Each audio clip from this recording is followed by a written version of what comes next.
Ladies and gentlemen, please welcome the DHI CEO with a round of applause. Thank you. Very good afternoon, everyone.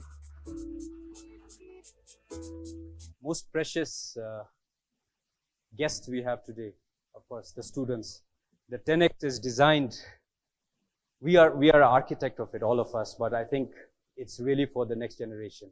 And I think that's what is most important for us today as a message. And we are very excited to have the chairman here, the song, all the CEOs, and many of us representing almost all the companies here. And some people have actually walked from far and wide out of Thimphu. So thank you so much.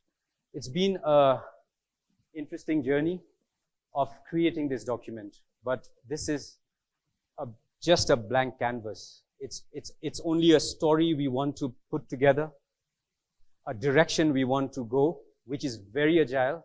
We may change the direction as we move, and that's another aspect we really need to understand in DHI 10X.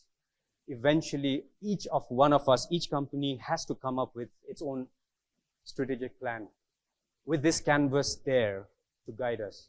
And that's the intent of 10X. We have tried to paint whatever we think is important for us to visualize, to imagine, to envision moving forward. So please take this document from that angle to guide us into a particular direction. And it's a combined effort of all of us that we journey this path together.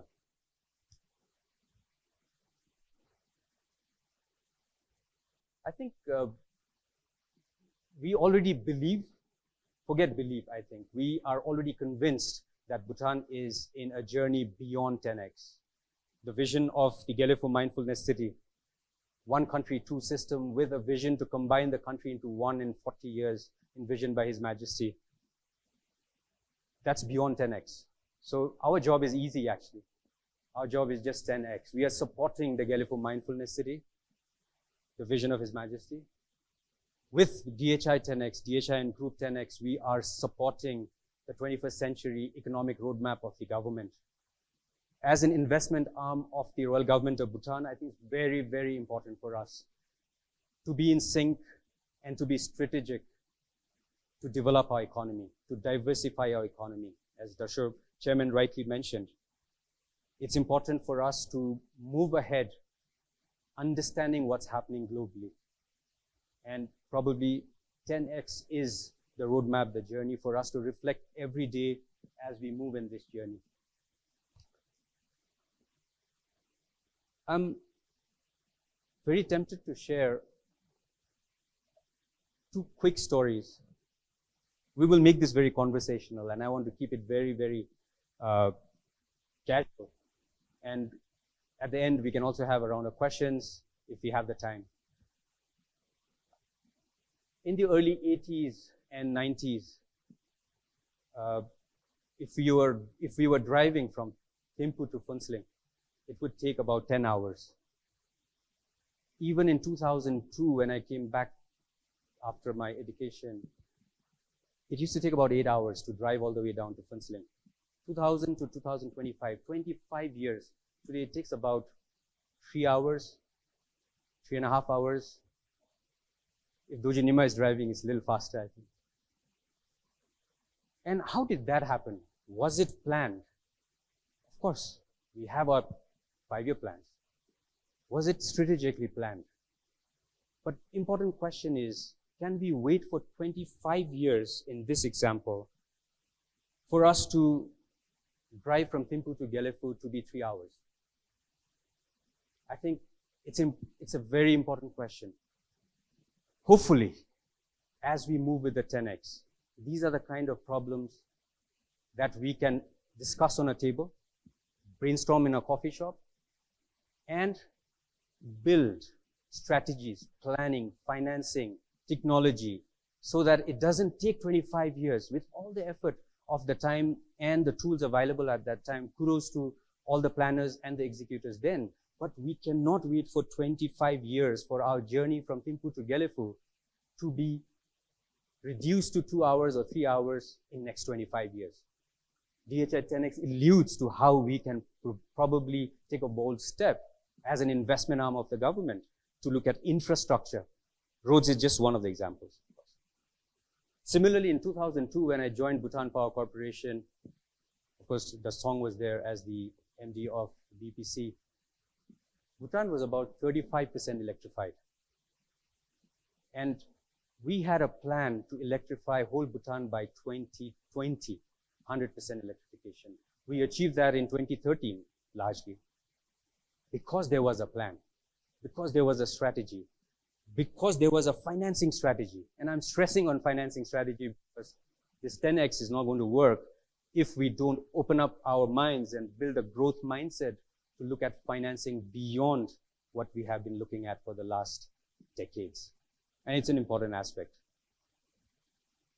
So I thought I'll share those two things. And that's also the reason, as an example, the electrification, the transportation, infrastructure, so foundational. We are covered with 96% mobile coverage around the country thanks to electrification that happened with a plan, with a strategy.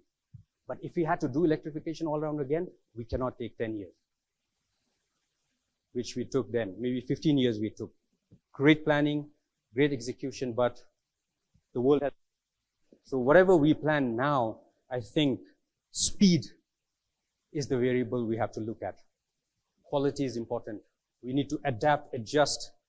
How do we build with speed, but with quality? Otherwise, we will be left behind.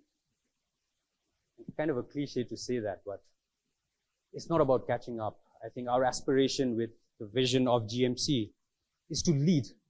And to lead, I think, speed is important for us. And hence 10x. So these are some of the thoughts I wanted to share on 10x, why 10x, why do we need 10x, why do we need a growth mindset. There's only one message today that we can take, and especially for our young students who are here, if there's only one message that we can take is to execute 10x, to be where we want to be, where we are thinking we want to be. The only thing that we need is a change in our mindset, to have a growth mindset. How do we build a growth mindset? I don't have any magic words to say that, but there's only one message that I want to deliver today, and something that we can take back home with us is let's develop a growth mindset. I think that's important for us to 10x and beyond. And this message is especially also, of course, for our young students who have joined us today, because you will be the ones who will be living the 10x, taking it forward. Maybe you will be talking about 100x next 10 years. I'm going to talk largely about leadership in the age of AI, past, present, and future, some stories to share, and DHN Group 10X. I'll keep that very short with a couple of pictures to inspire us, to give the strategic direction that we are trying to move. But before that, one thing I wanted to share, and I think this is, all of us know this, but still I thought it's good to share. How many of us have used Notebook LM? Let's be bold to raise hands, whoever has used. 1% of us? Notebook LM. How many of us have used ChatGPT? Because AI, I think, is ChatGPT for us, right? So and this is something we all know, but this is very interesting. I use Notebook LM very extensively. And if you look at one of the notes that we get, I've put all annual report of DHI since 2008. And if you ask us, very simple, just to keep it easy, I wrote this code in ChatGPT. Just if you run this prompt in ChatGPT, we all know this, but maybe it's a realization for us. Just to do a survey here, we can build an app right here. You know that. And it starts writing code. It writes 500 lines of codes for us in 5 minutes. How many of coders need to be there to write 500 lines of code as we build this? Now, the point is, what's leadership? So coming back to our thoughts of leadership in the age of AI, I think it's important for us to think about, and when I talk about leadership, it's not about the CEOs, it's not about the directors, it's not about the COOs and CFOs. It's about individual, every one of us. Leadership in self. How do we tune our growth mindset? How do we tune our mindset to have a leadership that resonates with the next generation? The young kids who are here with us today, whatever I tried to show in ChatGPT, which is a little bit slow, this will be a DNA. It'll be a normal thing for the next generation of workforce who's going to come to work with us using ChatGPT, LM, I don't know what else is happening. It's going to be a normal thing. For us, it's kind of a wow, it's happening. So what's leadership? How do we interact? How do we collaborate? How do we lead? How do we create value with the next? And in 5 years, the people who are going to join us, the kids who are going for college today, or the ones who are going to come out, for them, AI tools are going to be a normal thing. I can write 5 letters to 5 organizations today if I know what I want to write in 5 minutes. So I really want us to reflect when we journey this growth of 10x growth in terms of leadership. How do we collaborate? What are our expectations? As a leader, if I have a young group of young kids who are my associate analysts, who have a different mindset, who have tools that we don't even know how to use, how are we going to lead? And it's the same way for the kids to understand the next generation, and we need to build this team together. And I really cannot overemphasize, but this is one of the most important aspects for us to achieve or be in the journey of 10x. Because only as a big team, we can achieve 10x. I just want to highlight one, AI fluency. Some of the thoughts on leadership. A lot of the times, when we do not understand technology, as a leader, we kind of feel that, oh, that's the job of the technocrats. I think that is something that we need to look at. We really don't need to understand the tech, but as leaders, as individuals, we need to understand what that tech can do for us in our business.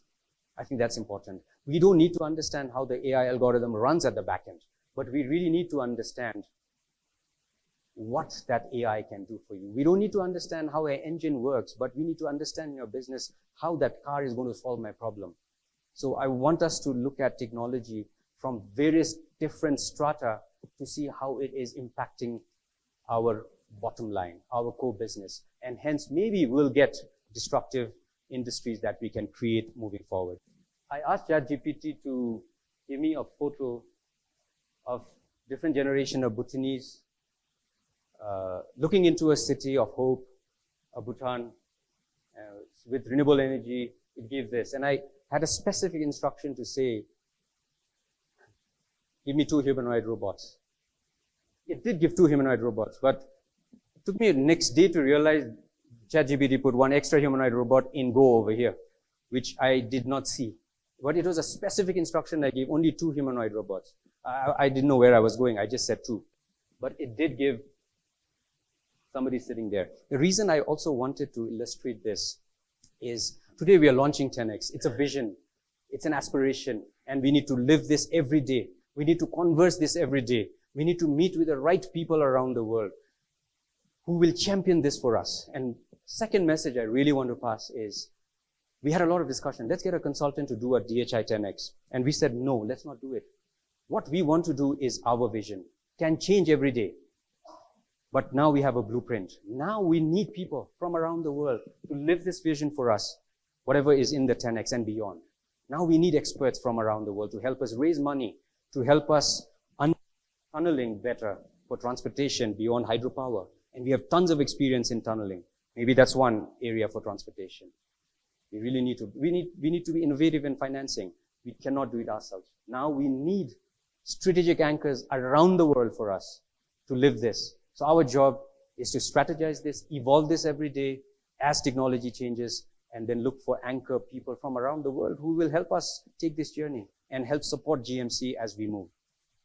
So that's another message I want us, that we are the custodians, we are the advertisers of the 10x. And for that, we need to believe in it, be convinced that we can do this, and talk confidently with people that we are investing 40 billion in DHI in the next 10 to 15 years. 25 billion of that actually comes from 20 gigawatt of hydro and solar that is a national plan anyway. Another $15. We are a $3 billion economy, GDP. 40 billion in 15 years is a big, big task for our economy. But we need to believe in it. And we need anchor points around the world, in US, in Europe, in Africa, in India, who will converse our 10x. And hence, probably in 2035 or before, we should be launching products and services in Bhutan that can go global. The path is already there, I think. We have a national digital identity that we have. We need to take it around the world. We are the first sovereign government in the world to actually have a decentralized identity. And we need to pick that up. We have built it. We need to nurture it, nourish it, and take it global. But that's the beginning. So I want us to contemplate what can we launch in 2035 or before that can go around the world. And every day counts in terms of how we communicate, how we strategize and move.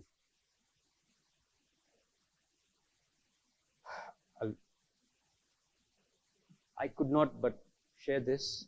This is probably in 1960s in Bell Labs, 1950s. One transistor was about this big. Even in my engineering days, I used those transistors. From 2060 to today, this is a little dated actually, 14.4, I think now there are a trillion transistors, 14 nanometers still dated. We are talking about 1.8 nanometer Intel chip.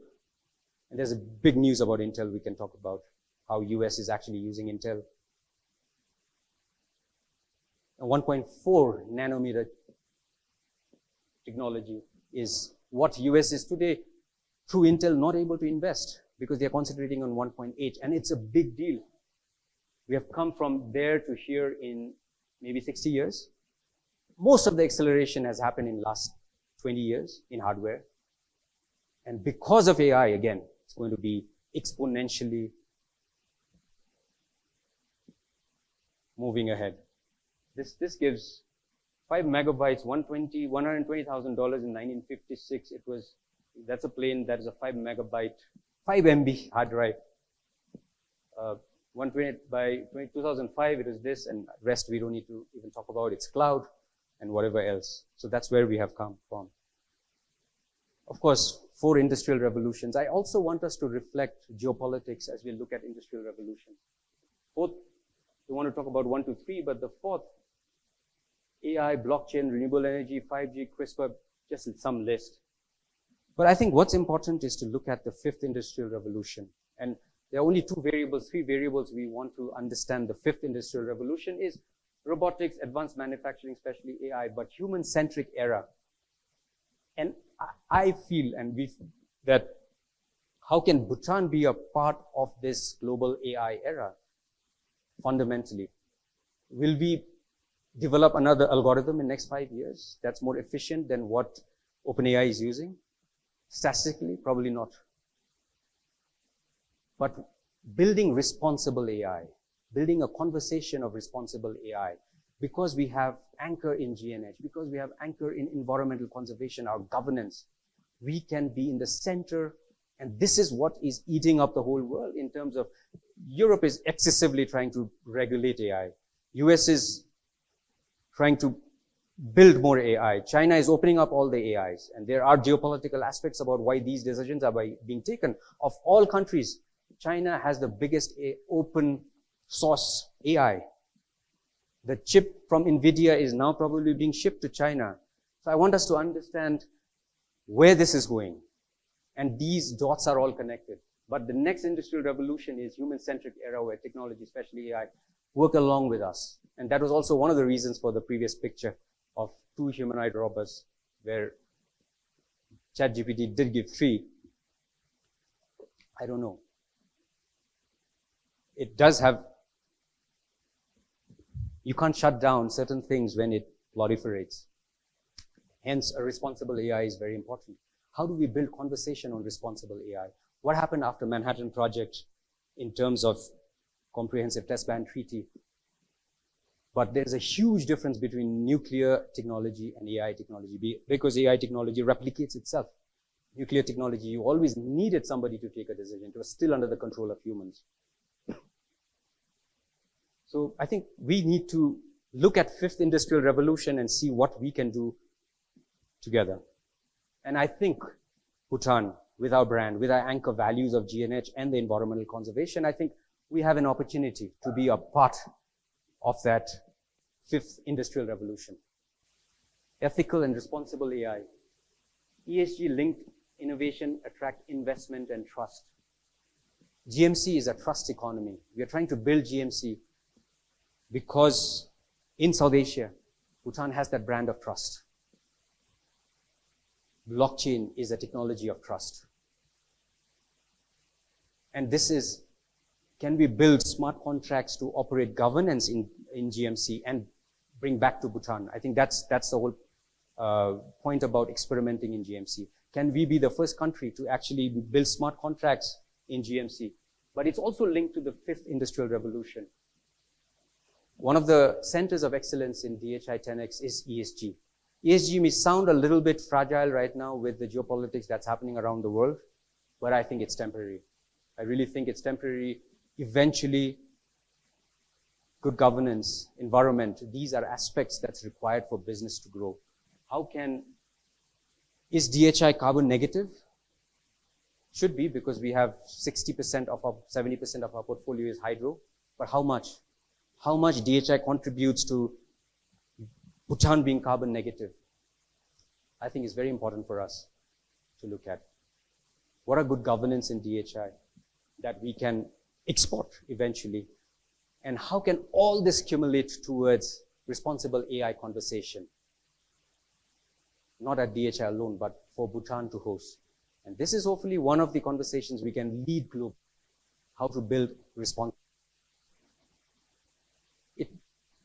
It may sound right now not so important, or maybe it does sound important already to all of us, but I think this is one of the most important for us, whether it was during the nuclear time or now. I think this is more aggressively important for us. And I think Bhutan has that niche to have that conversation. Bhutan has that value to have that conversation of responsible AI.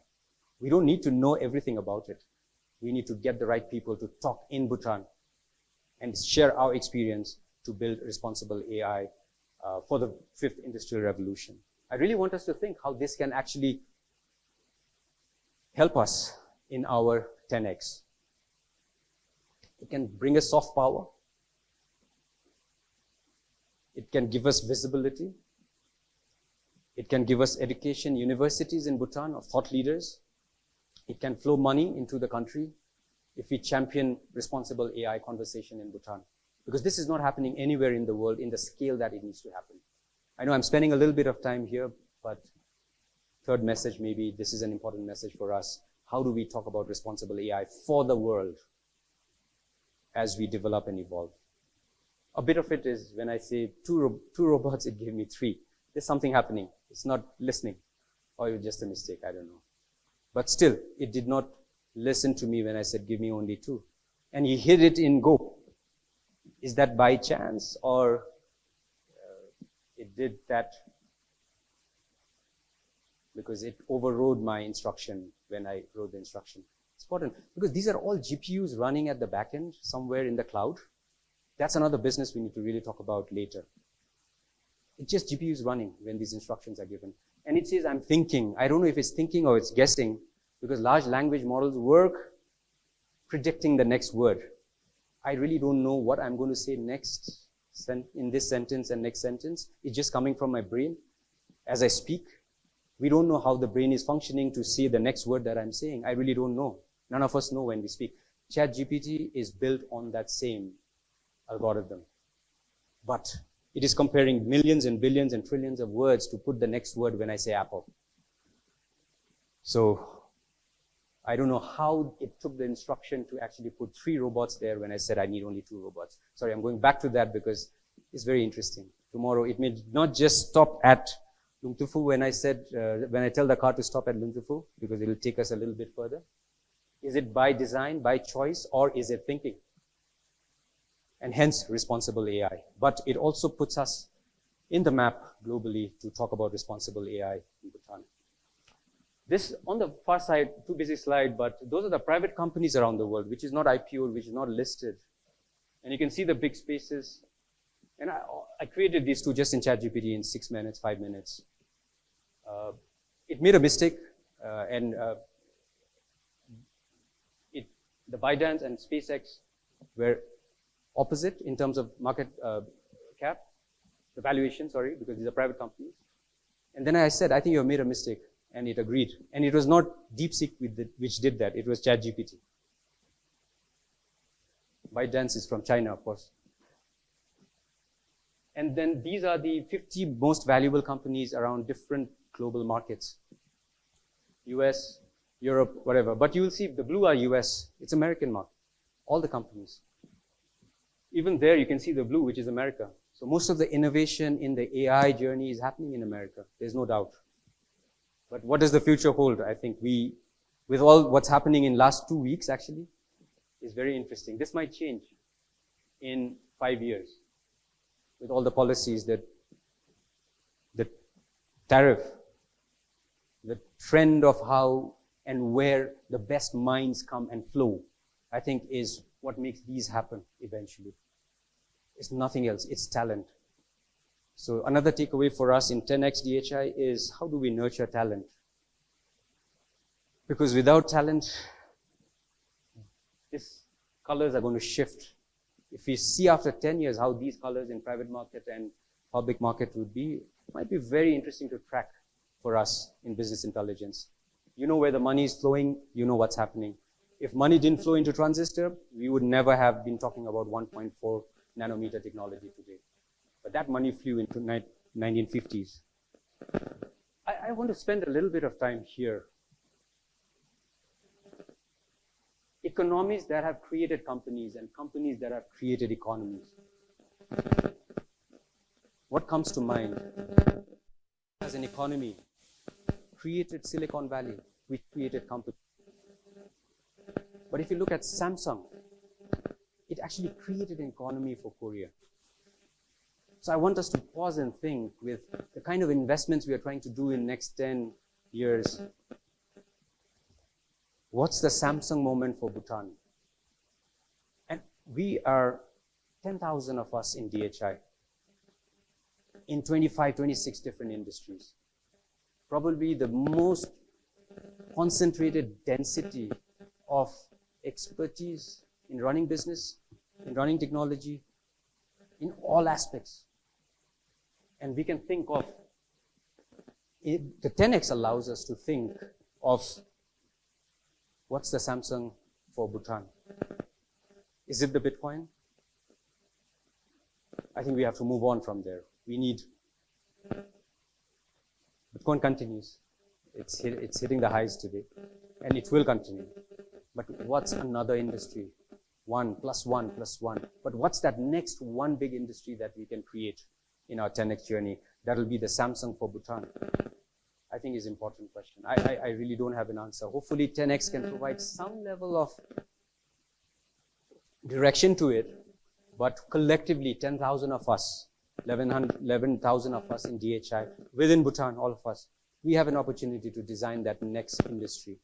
So we really need to think bold in 10x. That's an important message. We need some companies in 10 years with yellow color maybe that comes listed or with kind of valuation in the private equity side.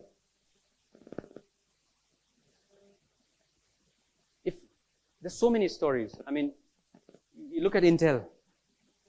Intel is almost a dying company. But what has happened in last 10 days with Intel?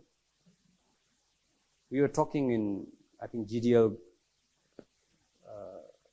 Foundation Day about Intel, but Intel is reviving actually. And if you look at Kodak, how many of us know Kodak? How many of the students know Kodak? Raise your hands. Okay, all of us from DHI, how many of us know Kodak?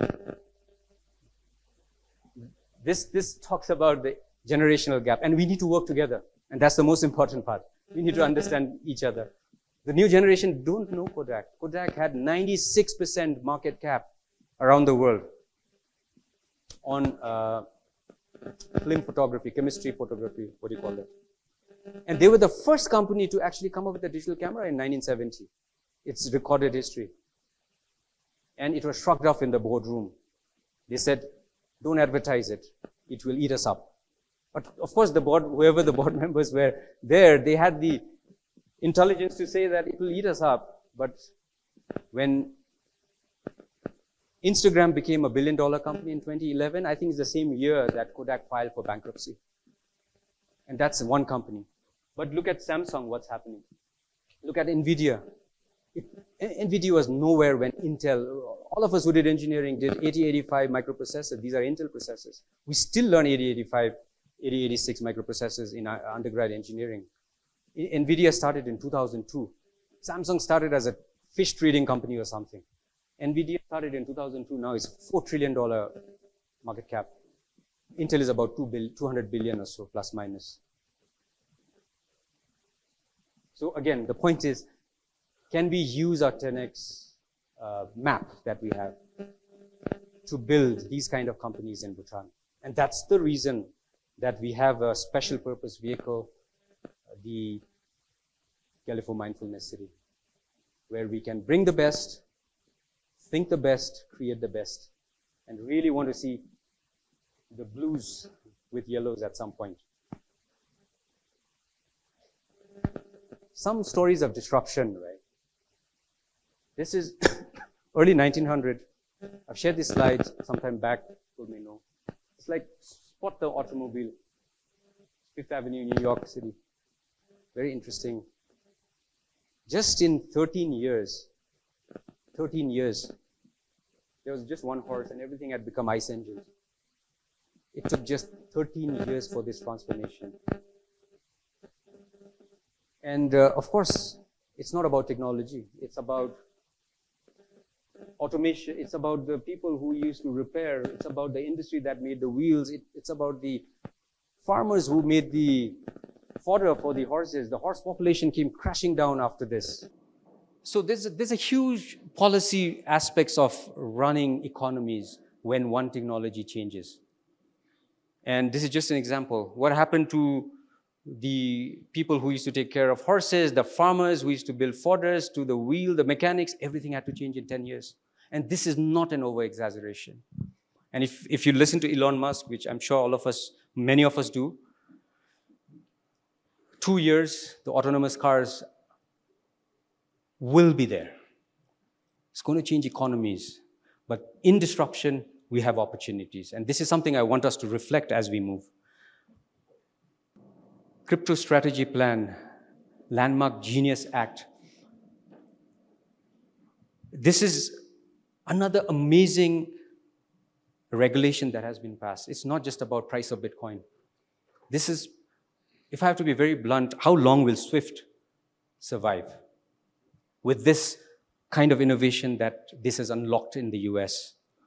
The SWIFT, transferring money through SWIFT, which takes about 3 days or to 7 days to clear our transactions if we want to send money from here to there. This innovation, if you reflect on this, I would really encourage our banking sector to look at this act and this innovation of tokenization, which we are actually talking about tokenization of land to tokenization of real world assets in GMC for last 2 years. His Majesty has mentioned this many times 2 years ago. We are still working on it, of course. US has passed an act on it. And this is going to change the landscape of payments. This is going to change the landscape of innovation. Of course, we don't want to get into it. Do I understand fully? No. But this is one takeaway I want us to understand, read, because this is going to change transaction. It's going to change the asset ownership. And the young generation kids, when they take over, would they be interested in real asset which is not fractionalized? Probably not. So, important area to look at. But again, in disruption, there are opportunities. So I really want to emphasize that The winners of the next economic cycle will not be those who merely adopt AI.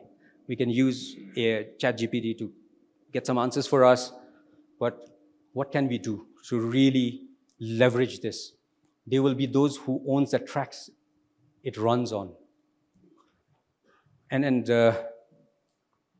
we really feel that the foundational platform that is available for Bhutan to leapfrog in this, apart from the responsible AI soft power that we talked about, is using our energy as an enabler for a data economy, for a data center, AI data center economy.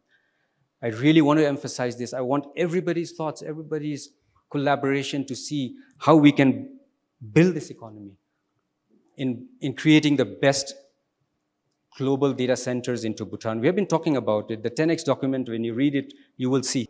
So we need to leverage on it. The hydropower financing, 15 gigawatt of hydropower, 5 gigawatt of solar, plus a bunch of other innovative green energy that we want to bring in. We need foreign currency, we need foreign capital. And we need to generate foreign capital through the energy that we generate. One of the areas is definitely data centers. If you see some of the other industries that's globally happening around the world, India, huge investment happening in India. India has gone so much with solar power. And I was talking to some of the CEOs of the Adani Group. They are putting a lot of battery storage with the solar to make it more available to us at 24 hours. If you Google and if you chat GPT, you'll get all this news. And Sam Altman has said India, a very important market for AI, can be a leading force. India has not developed a large language model, but the way AI is being innovated for use cases in India is amazing.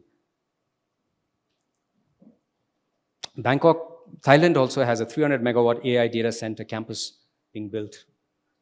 So for us, I think we really need to look at data policy for Bhutan if we want to capitalize on our 36 gigawatt of hydro and many other green energy potential that we have. We need dark fiber for latency, but we really need to look at energy investments and building this industry in Bhutan. I think we have an opportunity. 10X is about these kind of examples. That's why I call it a canvas for us to really reflect and move. These are other industries, but I really want to pause. I picked up this book and I wanted to share this book because we talk a lot about AI, and AI is an abstraction. It's at a high level. It's a black box.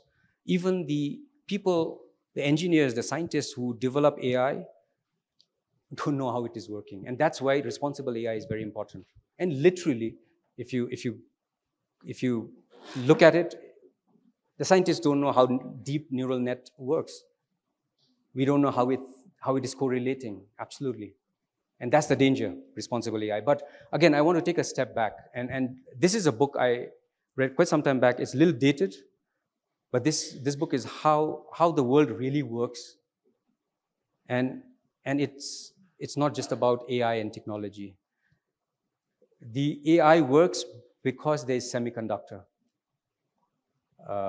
To have that semiconductor, you need to mine somewhere. AI works because there's energy. To build that energy, we need to dig a hole somewhere. And AI is not going to do that.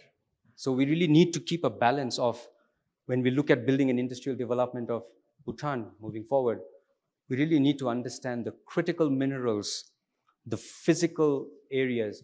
15, 20 years down the line, would it be humanoid robots which will be working in the tunnels of our DGPC?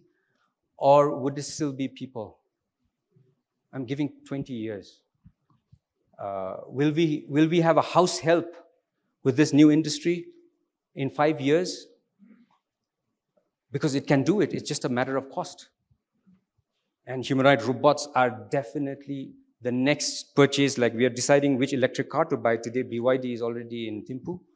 And we are saying, oh, this is $30,000, this is $40,000. It's not too long before humanoid robots are there, which can do a daily household works, pick up the clothes, wash your dishes, do your cleaning, because the mechanical part is already solved, which was the difficult part.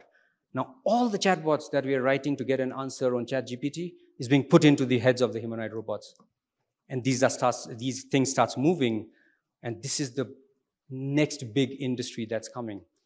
Do we want to be sales dealers of this industry? Or do we want to contribute to this industry? The young kids who are sitting here, you will live this moving forward. Forget about the innovation in health. Forget about others. I think the humanoid robots industry, again, but for the humanoid robots industry, the energy, the minerals, how we mine, the geopolitics, and that's this book. It really brings us down to the ground. I highly recommend. The Vaclav Smel, the author, is a Canadian. He has a series of books, but this is one I highly recommend because it gives realities as we work on the age of AI, because AI can be very eluding at some point. But fundamentally, we need minerals and we need energy. But these are other ways of generating energy, and these are, I just thought I'll put it up for us to make our imagination larger. Very busy slide, but this is jobs of the future. The jobs that are top fastest growing jobs, technology trends driving business transformation, fastest declining jobs. I don't want to go into it, but this is the World Economic Forum report, and it all connects. Before I end with the DHI 10X strategy philosophy, this is the last thing I really want as a takeaway point for us. We may talk about disruptions, we may talk about opportunities, we talk about 10X, but unless all of us collaborate, and this is the quadruple helix model, famous principles. It's a chaotic path because there is a 21st century economic roadmap. There is ministry of A, B, C, D. There is DHI. There's private sector. Most importantly, there are individuals. All of us are different. That's the society. But how do we interact?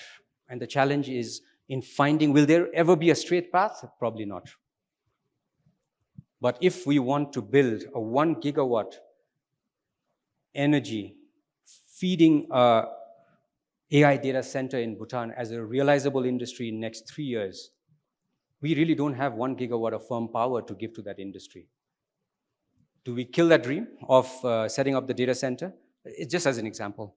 But how can we bring 1 gigawatt of power and bring data center? Just as an example, it could be something else completely. But all these four needs to interact. And hence, again, leadership comes into play. How do we interact together to build the next generation economy? And that's all about DHI 10X, DHI and Group 10X.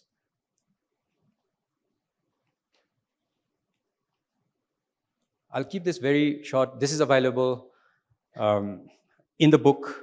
Very interestingly, we created in Google Notebook LM, we put that 60-page document, which you can now download through the registration process, which will be available on website. We put it into Google LM, and it gave a 18-minute podcast in about 4 minutes. And I would highly encourage, we'll publish that podcast also, I'll send across. And two AI talk, and they're able to relate the context of what we have written in 47th page to what we have said in the message from, for example, chairman, or something that we have written in the first and ESG, and then our financing capabilities. And that is created in 4 minutes, a 20 minutes podcast on a 60-page document by AI, again. So very interesting. But again, at the heart of this, with 25 companies, DHI together, DHI, the portfolio management strategy, is how we look at capital allocation, governance, financing strategies, important for us. The investment strategy is 5 areas. I'll show some areas of that. The innovation strategy is 1 sentence. How can we build innovation as a pillar of Bhutanese economy? We look at hydropower, we look at tourism, we look at agriculture. Can innovation be a pillar of Bhutanese economy? Let's reflect on it. We have some framework on it. There's a team working on it. It looks like it doesn't have a return on investment today, but something is happening there. And I want everybody's support to see how we can create the next generation industry from all the proof of concept, applied research that's happening there. And then, of course, we need a financing, technology, and human capital strategy to meet these. And 4 center of excellence that we are trying to champion, and we will ensure that how we collaborate with all the companies in terms of taking this strategy forward. These are our portfolio companies. All of us form a part of this. We're trying to categorize in 4 areas. Some potential could be very well disrupted. Bhutan Telecom, for example. BOB, what happens because of the Genius Act as payments become very different. TTPL, our software development company, needs to really catch up and go beyond. Of course, we have built a health EPIS, which could, and it's very interesting. When you talk about EPIS, even in US, it's impossible to connect all the hospitals in, forget US, in any country. We have connected all the 340 hospitals and BHUs, or hospitals around Bhutan, and we have a centralized database. Big power. But very cautious, because we can be disrupted. Starlink is here as a competitor for BT already. So we look at these potential companies, disruption companies, very closely from a different philosophy angle. And this is our strategy to nurture and take these companies forward. Strategic, of course, I don't want to get into it. Foundational, fundamental, the other cash cows, important for us. But we need to be very carefully looking at certain innovation happening in the space of energy and space of mining and space of airlines and others. Growth companies is something that we need to have our energy in trying to take it forward. Maybe invest more, maybe divest some of them. We really look at these as a growth potential. And of course, the future is 5 areas of investments. So the philosophy, the lens you want to look at these companies, we want to understand moving forward. The 5 areas of investments, specific are these. I'll not go into big highlights, some of the major highlights in detail, but we have mapped about 30, 40 different projects here. These are aspirational projects. Now we need to operate these projects. One is like, we talk about low volume, high value, very inspired by tourism policy. We are landlocked. Could we be manufacturing high value, low volume products? We need a talent pipeline in there. We're talking about IoT manufacturing, which is not heavy. We can use air cargo. We are talking about manufacturing probably drones. These are just examples, but we need to now study. But the philosophy principle, maybe we'll not be able to manufacture a full electric car in Bhutan, but can we manufacture the specialized motor of the humanoid robot? That's going to be the biggest industry in next 10 years. And how do we build a talent pipeline for that? That's low volume, high value. There's a huge understanding of financial strategy that we need to build in terms of building talent for these kind. But if there's a plan and a focus, we can move there. Semiconductor, health, education, hospitality, logistics, dark fiber, just some of the areas for us to keep thinking, what can we do in education as an industry? Sorry to use education and industry together, but a value industry. And it is up to us now. The 10X doesn't say we are going to do this, this, this. It talks about education as a value industry. Now it's up to us, 10,000 of us, with all of us in Bhutan, with collaboration globally to say, what can we do in education as DHI to build the next gen industry? That's why I said, this is not a prescription that we follow this, we reach there. This is just a canvas that we have provided certain agile direction for us to work together. So I would want each one of us to reflect on whatever is available in the 10X document as a point of thinking to build the next steps. And ideas, opinions are welcome anytime. Again, one area that we're really looking at is let's go beyond. Hydro and solar is so important for us, and we need to continue that, but we cannot forget other technologies. Small modular reactors is becoming very interesting proposition. Geothermal, I don't want to get into overall, but this is important for us to move forward. These are other industries we're talking about, that the 10X talks about, just a flavor of it. And then, of course, that was the investment strategy. The innovation strategy is, let's spend like 2 minutes on this. Really think of applied research, solving certain problems, and scaling that to build an industry. We are at a very, very, baby steps, I should say. But having said that, NDI came from there. We haven't leveraged NDI fully, but it did. We have a product. It came from there with a blank brainstorming after a certain vision was given. So you can look at it from three, if I have to say technically, you have to look at it from 3 corners of the triangle and 3 sides of the triangle. The 3 sides of the triangle, somehow the picture is not full here. The 3 sides of the triangle are startup founders, global and local innovators, and global and local academicians. We need to bring these people into one place. Silicon Valley is nothing but coffee shops with good people from around the world talking about next-gen ideas. Trust me, I really did not agree to this like 5 years ago. What's Silicon Valley? And that's the answer I got from almost everybody, even today. It's just a coffee shop and bars where people with a growth mindset meet. But for that coffee shop and that bar or that place to be vibrant, you need immigration policies, you need growth mindset of people, you need people with zeal to work on ideas that have never been talked about. And that's GMC again. That is GMC, one of the, right? So those are the 3 sides, and then the 3 corners of the triangle is all the stakeholders. Innotech department of DHI does a lot of proof of concept projects. So as an investment arm, we have invested certain amount of capital in building some proof of concept projects there. Many will fail, some may succeed. If one succeeds, that could be the billion-dollar industry. But Innotech can't do it. It's just a congregation place. It's just a catalyzer. GovTech from policy side is important for us. The government is important for us. We have the Superfab Lab that is important for us as a facilitator. We have R&D Center of Excellence. Eventually, this ecosystem should be self-sustaining. And probably as an investment arm of the government, as DHI, we should just be looking at fundamental research. We don't have a single fundamental research lab as a country.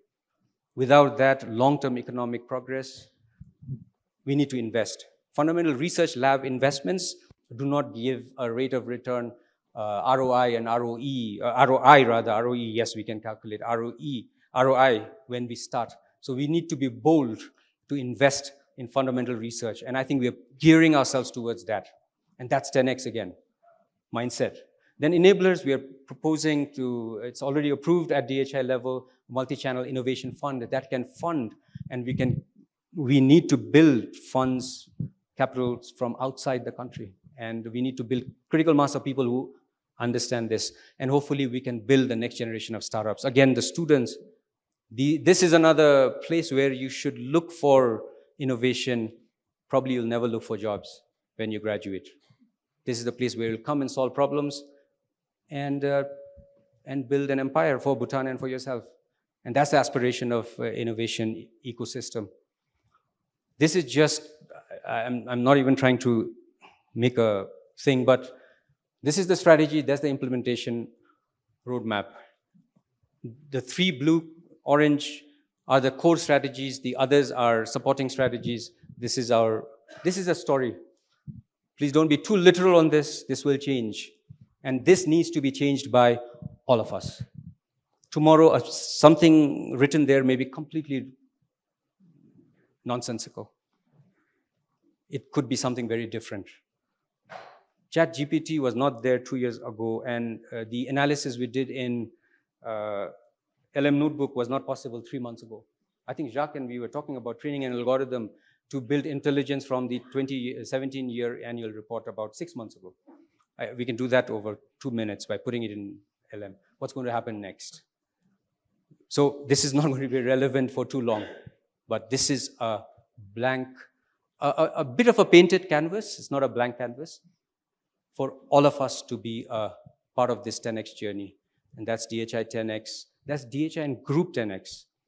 And each subsidiary, each company and DHI will have to work together to build, to support this towards building an economy for Bhutan. This is my last slide, of course.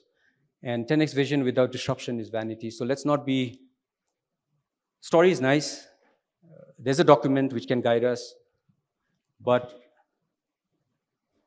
this is also from third world to first world.